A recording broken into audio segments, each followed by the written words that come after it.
Welcome to the Open Forum in the Villages, Florida podcast. In this show, we talk to leaders in the community, leaders of clubs, and interesting folks who live here in the Villages, to give perspectives of what is happening here in the Villages, Florida. We hope to add a new episode most Fridays at 9 a.m. We are a listener-supported podcast. There will be shout-outs for supporters in episodes. As a supporter, you will get a direct email link to Mike. In Season 5, we are making significant improvements and changes on an ongoing basis. Now you can help me afford to keep making this podcast by becoming a supporter. First, a quick note about the podcast. It's available because I absolutely love doing it, despite the fact that it costs me probably more time than I can actually afford. Now, I can't buy back my time, but there is one thing that you can do that would be really helpful, and that is help me to afford making this podcast. You can do that by going to the website, openforuminthevillages.com, and clicking on the supporter box and making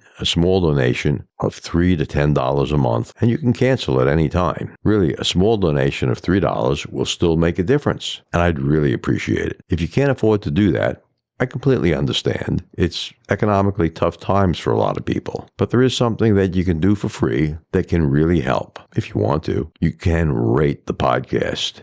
You can give it 5 stars, or maybe even give it a review on whatever podcast application you're using. That will make a huge difference because we will be discovered by more people. If you're able to do that, we would massively appreciate it, and it would help keep this podcast going in 2024. If you have a book that you would like to turn into an audiobook, let us know via email to mike@rothvoice.com. Hope you enjoy today's show. This is Mike Roth here on Open Forum in the Villages, Florida. Today, I'm joined by Janet Underwood and Howard Underwood. Thanks for joining us, folks. Thanks for having us. Hi, Mike. Why don't you tell us, first of all, what village you live in the Villages in, and how long you've been here? We live in the village of Amelia, and we have been here since September of 2012. Okay, and you came here from? From California. Big state. What part of California? The San Francisco Bay Area, a little town called Fremont, between Oakland and San Jose. Good. What did you do for a living before you came to the Villages? I was an attorney in litigation. Okay, with independent practice? No, I worked for a gentleman who was in his 80s and had more clients than he knew what to do with, and all the cases were unique, and I had a great time. Okay. And Janet, did you work before you came to the Villages? Yes, I did. I worked with the Internal Revenue Service for 32 years. Most people don't know you, Janet, but I will tell the audience that you are blind. You've been legally blind since you were? I've been totally blind since I was 15 years old. Okay. And why don't you tell our listeners your story about how you became blind and how you got to work with the IRS? Because that would be a job that a lot of people would think, well, only someone with sight could do that job, because you had to read a computer screen or the books of regulations. Okay, I'd be happy to. Well, I grew up on a 40-acre farm in northern Virginia. It was about 50 miles out of D.C. And Helen Keller was always my hero. I read her story to the point where the pages were falling out of the book. And it was funny because my sister and the older of my 2 brothers learned the sign alphabet. They would fingerspell words to each other in messages. But I was never interested in doing that. I said, one of these days I'll learn how to read Braille. Little did I know, it was Labor Day weekend of 1965, and my family was on our way to church. We were Catholic, and we were going to confession. It was a Saturday afternoon, and we were in an automobile accident. In that accident, I had the misfortune of having both my parents killed, and my optic nerve was severed.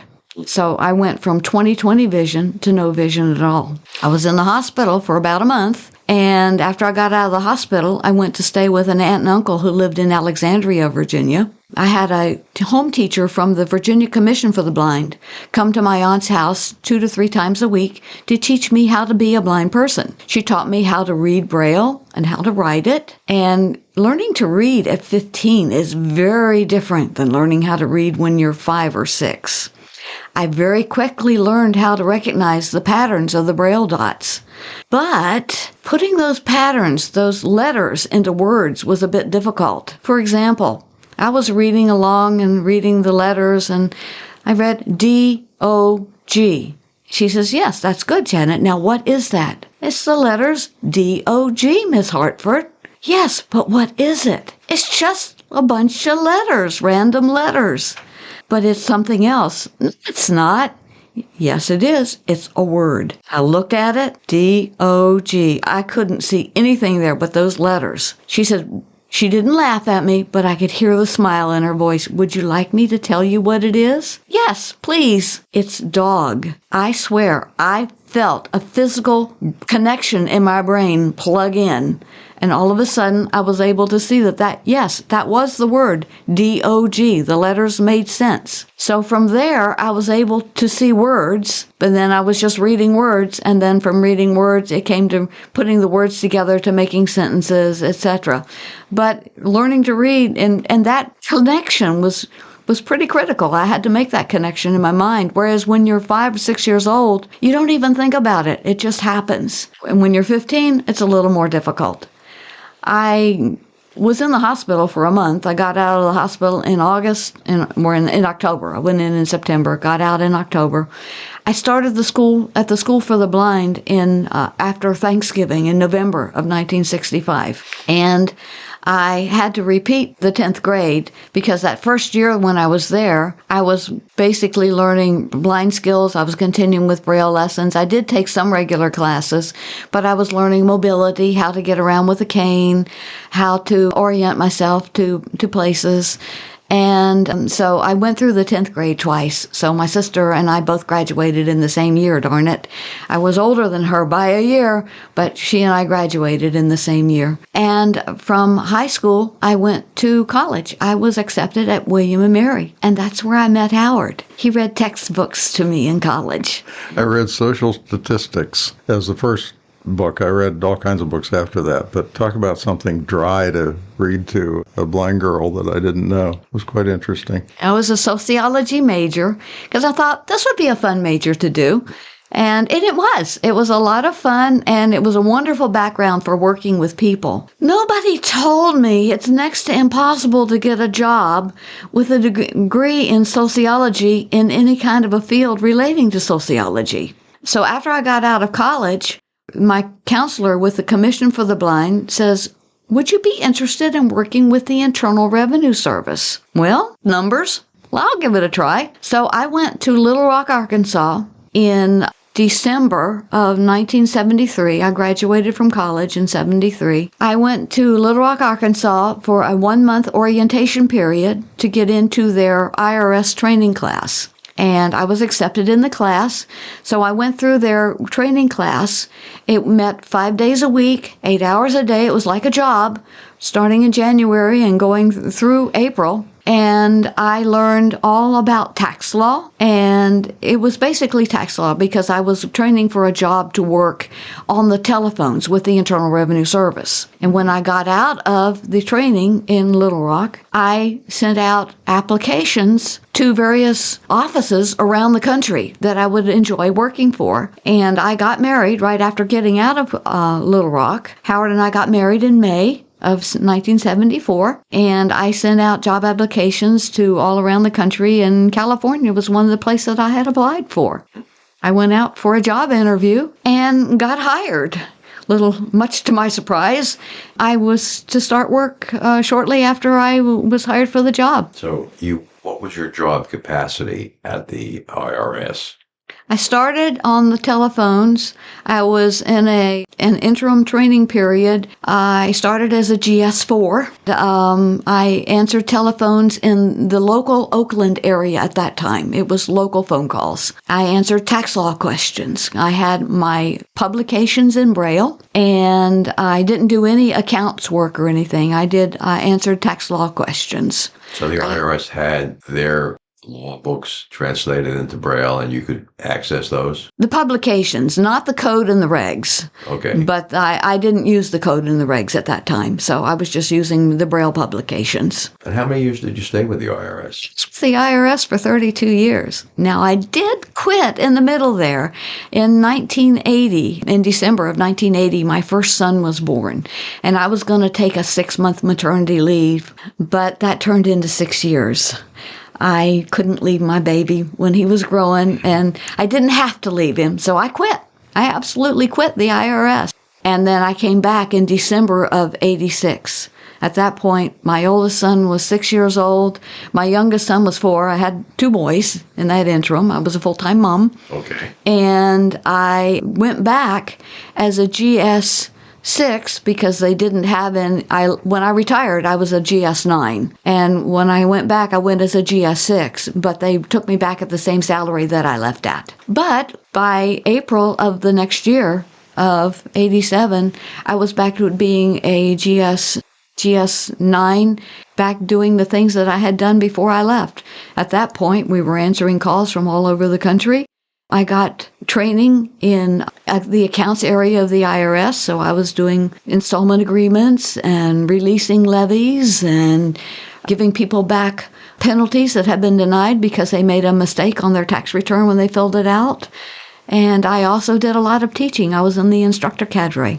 Okay, so it sounds like you enjoyed working for the IRS. I loved it. I started out on the phones, and then in my last, 10, 12 years, I was working in the walk-in office in downtown Oakland, California. Wow. This is Mike Roth with Dr. Craig Curtis for today's Alzheimer's tip. Dr. Curtis, what is the biggest limitation for Alzheimer's research in America? The biggest limitation for Alzheimer's research is our shortage of patients that get involved in clinical research trials. For example, a couple of years ago, a report came out that showed there were approximately 25,000 open positions for patients with Alzheimer's disease to get involved in research, yet only about 7,000 to 8,000 of those positions went filled for the year. So every year we run a deficit in the United States in filling these clinical trials, which in turn slows our overall ability to complete the clinical trials. With over 20 years of experience studying brain health, Dr. Curtis's goal is to educate the Villages community on how to live a longer, healthier life. To learn more, visit his website, craigcurtismd.com, or call 352-500-5252 to attend a free seminar. How did you get to work every day? When I first started, we lived in Oakland, and so I would take the bus to work.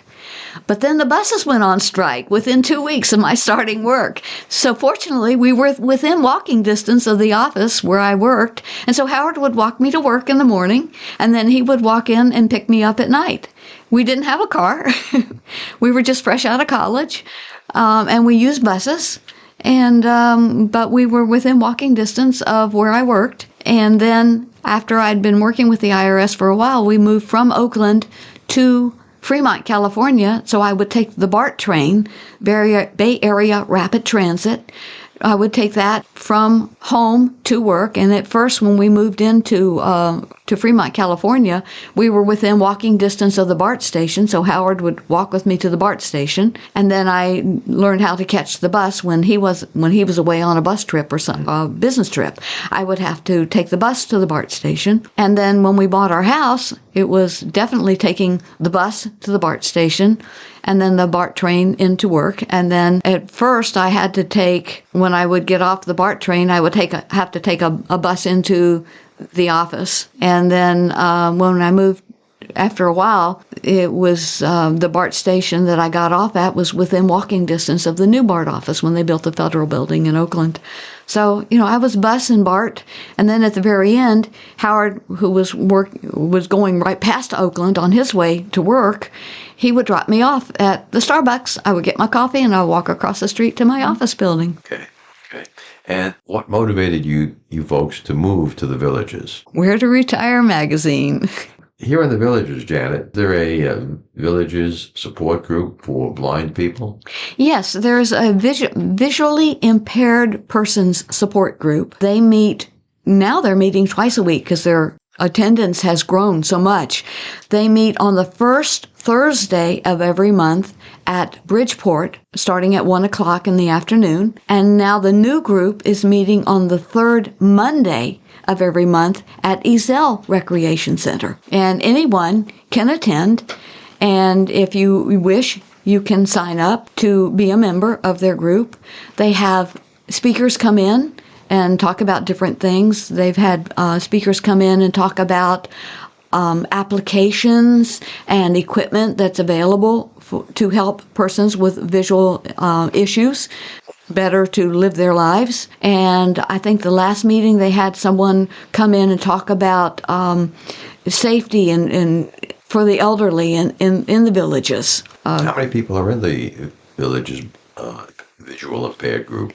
I don't know how many it is, but I know it's grown big enough so that they now can easily support two meetings a month. Mm-hmm. Probably 40 or 50 people at each meeting. Okay. At least, I can tell you that much. Yeah.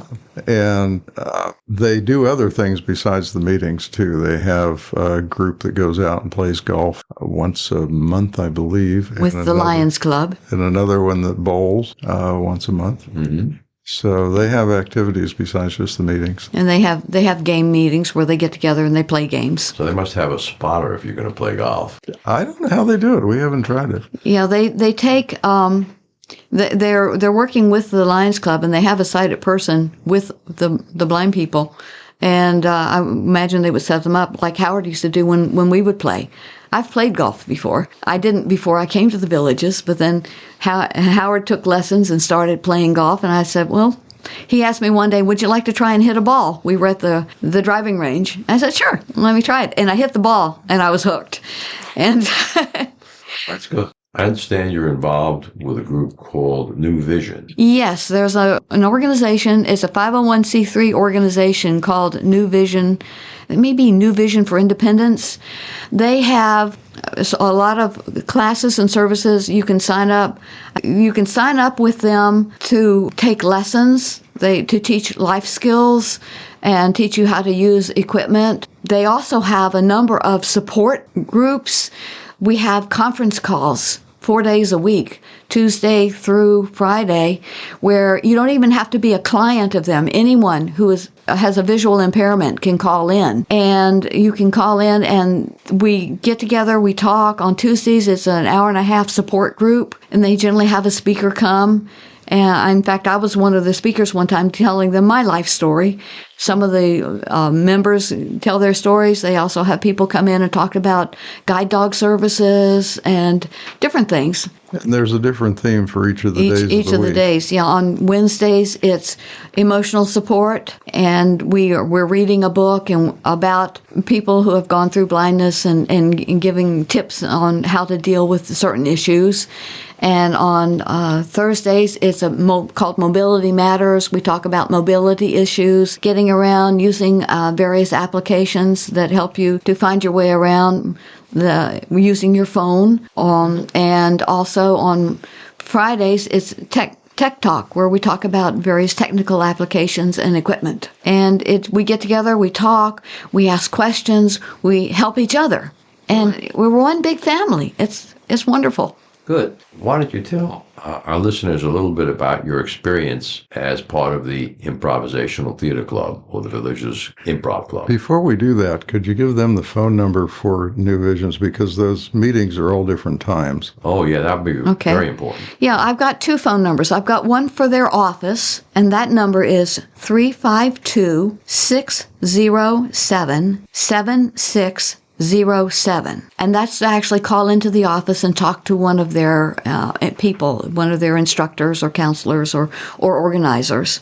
Now, the one for the support groups is area code 352-247-7838. And that's to call in to listen to and participate in the support groups, the conference calls. Okay. And let's go on to talk about your experience in the Improv Club. I remember the night that you and Howard came for the first time. I think we were in the large auditorium practicing for a show. Yes, you were.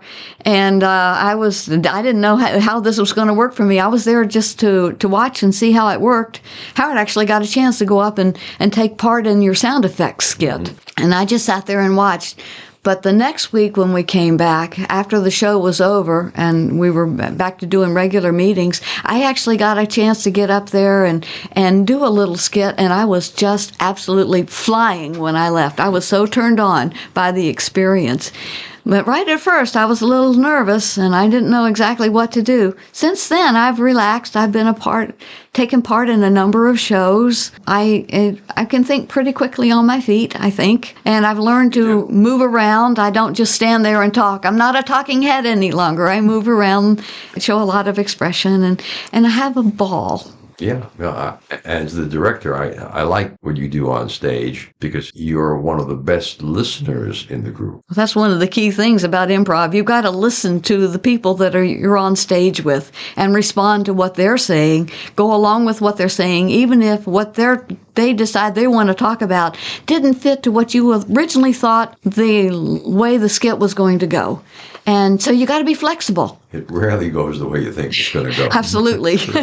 And we just finished 2 shows on February 3rd and 4th, and we'll probably have an additional show coming up at the Joke Joint sometime in late February or late March. Howard, what about your experience in improv? Well, I was first up, but I'm not nearly as good as Janet is. I do enjoy it, though. We have a good time up there. I've gotten a lot better over the years. When I first started, I was tongue-tied a lot, and I've gotten somewhat over that. It's not unusual for people to take a while to get used to the improv experience. Yeah, well, it took me a fairly long time. Janet, on the other hand, just got up and did it. She didn't have any nervousness, any problems. She just did it. You know, what I like especially is the fact that you created another character, Billy. Can I talk to Billy for a minute? Sure, you can talk to me if you want to. Billy, why don't you tell us a little bit about yourself? Oh, all right. I'm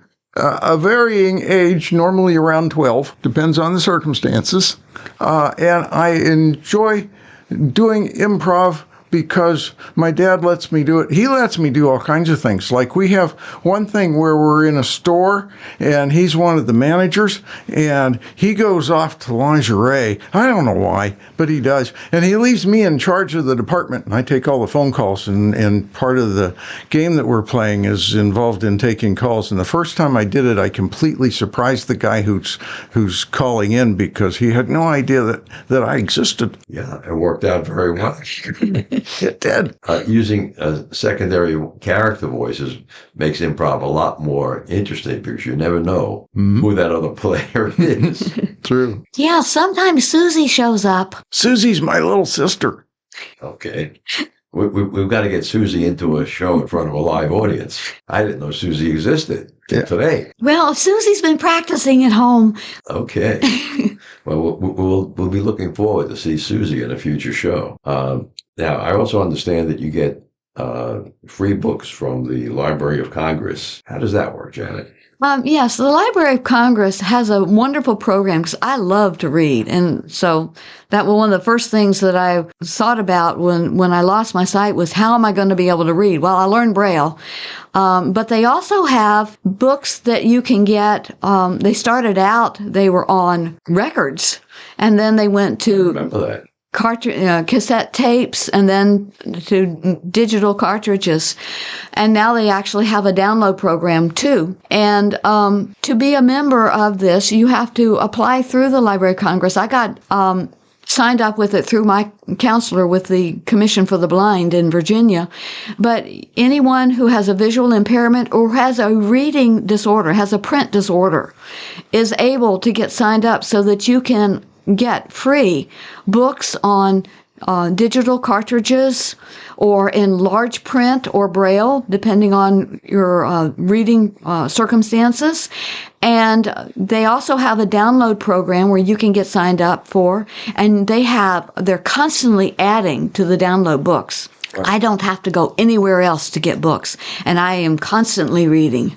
That's good. That's good. I advocate for audiobooks, okay? In fact, one of my side hustles is to convert a book that an author has written from text to spoken word using AI. In fact, when I was in college, one of my first jobs was working for Recordings for the Blind in Manhattan. Cool. I don't remember exactly what I did, but I remember being there in the stacks, finding stuff and putting stuff away. And well, with the books that I get through the Library of Congress. It's one person generally it's one person, unless it's an a group that's gotten together to do some recorded books for their particular agency. It's generally one person, but they do change their voice and their tone quality, and so you do get the impression of multiple people talking when it's a different person. The conversation goes from one person to another. You pick up on it, and you're drawn into the story. I listen to them all the time when I'm taking distant drives, or even just taking a walk around the neighborhood for a half hour. Mm-hmm. It's easy to put one of those books on and listen to it. I do my 10,000 or more steps a day walking around the island in my kitchen listening to a book. Janet, Howard, is there anything else you want to tell our listeners? I think we've pretty much covered it. I've enjoyed talking with you, and I look forward to seeing people at the visually impaired persons meetings if they care to come. You don't have to be blind to come. You can come and see what's going on, and they do have volunteers. The Lions Club is very, very active with this group. Howard? Not really. Just thank you for having us. Good. I want to ask Janet one last question. Sure. When you, I can understand reading Braille. Tell our listeners how you write Braille. Well, and this is a funny story too, because when you're reading Braille, you're running your finger along the Braille dots from left to right, because you read the words in a sentence from left to right. But when you're writing with a slate and stylus, you have to write from right to left. So the letters that you're writing are all backwards. And when I first went to the School for the Blind in Stanton, Virginia, and saw a thing called a Perkins Brailler, where you just push keys instead of having to use a stylus to punch the holes in the paper, and you didn't have to do it from right to left and do everything backwards, I turned to Miss Hartford, my instructor from the commission, and said, "Why didn't you tell me about this?" And she laughed and she said, "Because you never would have learned to do it the other way, and you can't put that Perkins Brailler in your pocket." Okay, I guess Apple will have an accessory that you plug into your iPhone to turn audio into text. Well, Apple doesn't, but I do have a Victor Reader, a Victor Stream, and I can download a Braille file on there, and it turns it to text, so it will read it to me. The only problem with that is if there's punctuation like parentheses or italics or something from within a sentence, it tells you what the punctuation is as well as it's reading. Oh, okay. A little distracting. It's kind of like when I look at a book to see if we can convert it to an audio book. If it's got tables in it, like Excel spreadsheets and that kind of stuff, I turn that job down because it's not something that's suitable to turn into an audio book. Good. Thanks, folks, for being with us today. You're quite welcome. Thank you. Thank you for having us. Remember, our next episode will be released next Friday at 9 a.m. Should you want to become a major supporter of the show or have questions, please contact us at mike@rothvoice.com. This is a shout-out for supporters Tweet Coleman, Dan Capellan, Ed Williams, and major supporter Dr. Craig Curtis at K2 in the Villages. We will be hearing more from Dr. Curtis with short Alzheimer's tips each week. If you know someone who should be on the show, contact us at mike@rothvoice.com. We thank everyone for listening to the show. The content of the show is copyrighted by Roth Voice 2024, all rights reserved.